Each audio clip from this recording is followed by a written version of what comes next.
You ever wake up, look outside, and realize your front yard's been turned into the personal parking lot of the neighborhood's self-proclaimed queen? Yeah, that happened.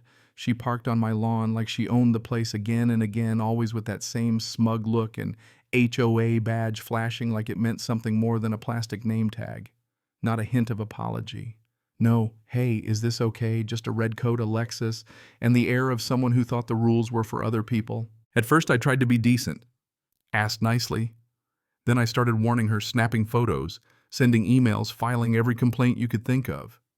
You name the rule, I followed it. It didn't matter because this wasn't just any neighbor. This was Karen. And in her mind, sitting at the top of the West Haven Ridge HOA board, she figured she was untouchable. But here's the thing, everyone's untouchable until a real storm hits. And when it comes, you'd better hope you know how to dig yourself out. Now, this isn't just some petty revenge story, though. Lord knows I'd be lying if I said there wasn't a little satisfaction in what happened. This is about boundaries, about holding the line for what's right even when nobody else will. And I'll tell you, that woman didn't just lose her car under 3 feet of snow, she lost the one thing she truly cared about: her power. There's a particular kind of quiet that settles over a place like ours when winter comes in for real.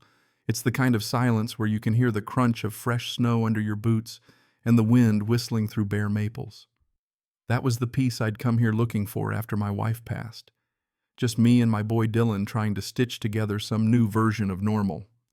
I picked this corner lot partly for that big open front yard, a patch of grass I was weirdly proud of, even if it just meant mowing every Saturday with a cold beer and old country on the radio. I paid my dues, kept the place tidy, and figured that'd be enough to keep the HOA off my back.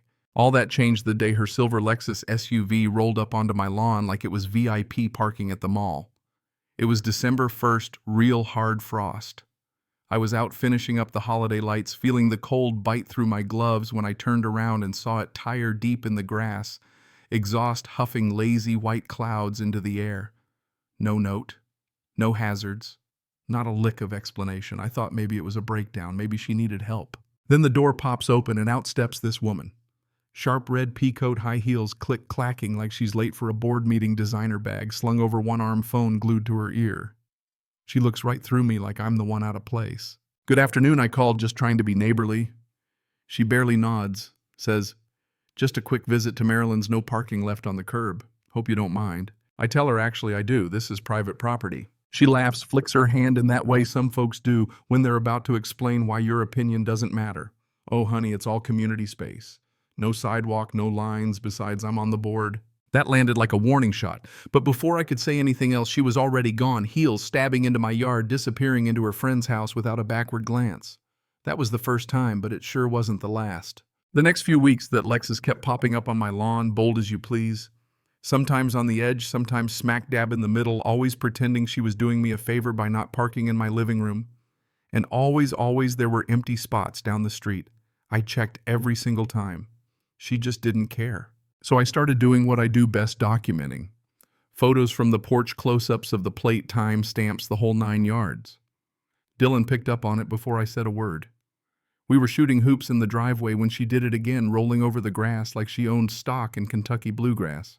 "Dad, why does that same lady keep parking on our lawn?" Dylan asked. I caught the ball, tried to keep it light. "Because she thinks she's allowed to, but she's not." He looked at me worried. "Are you going to make her stop?" I told him I was working on it one step at a time.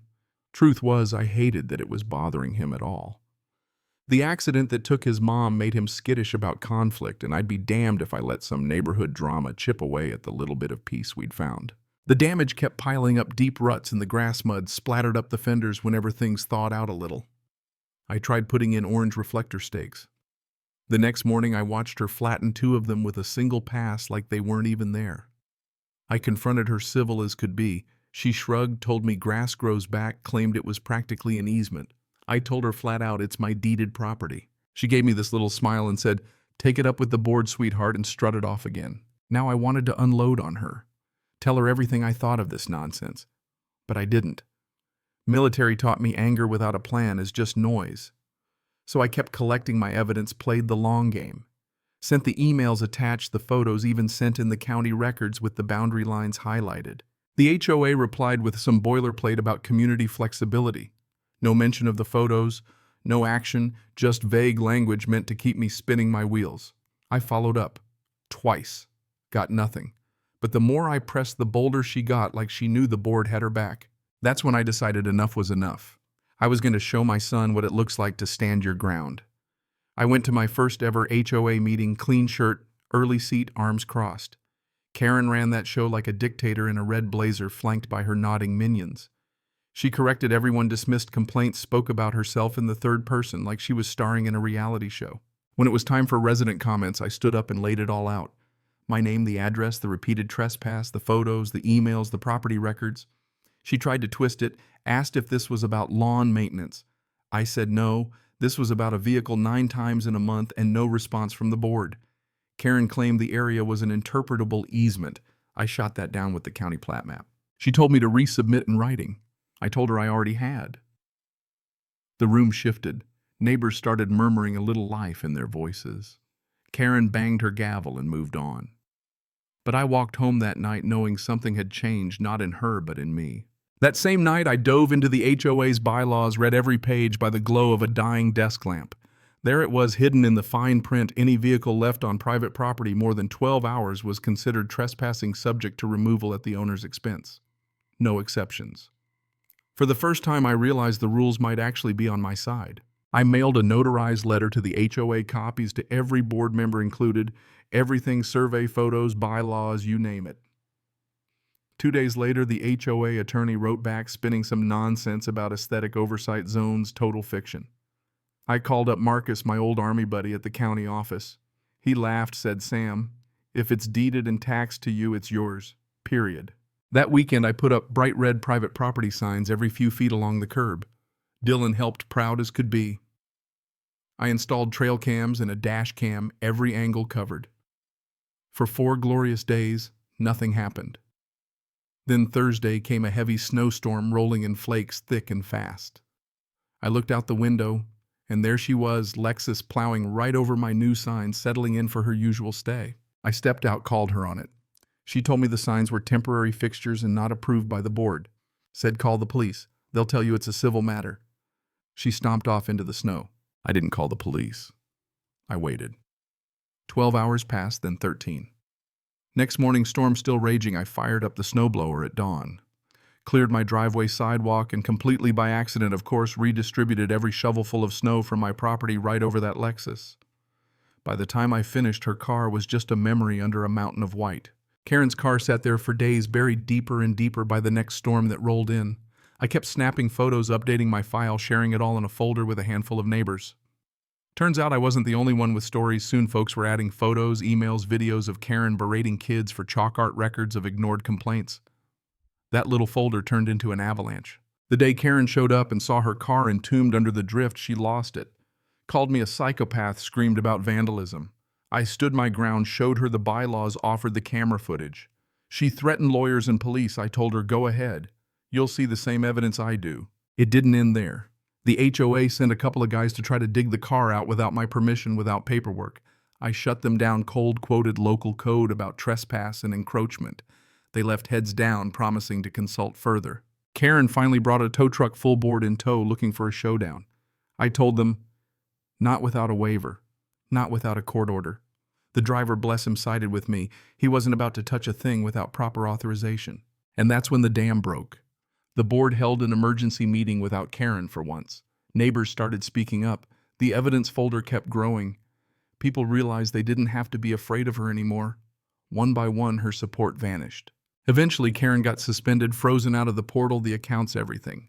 Her Lexus was finally excavated by a real crew, looking battered and sad after weeks under the snow. The spot where it had been was just a muddy crater waiting for spring. A few days later, I got a note in my mailbox. No stamp. Just my name. It was from Karen. All it said was, "I was wrong. You were right."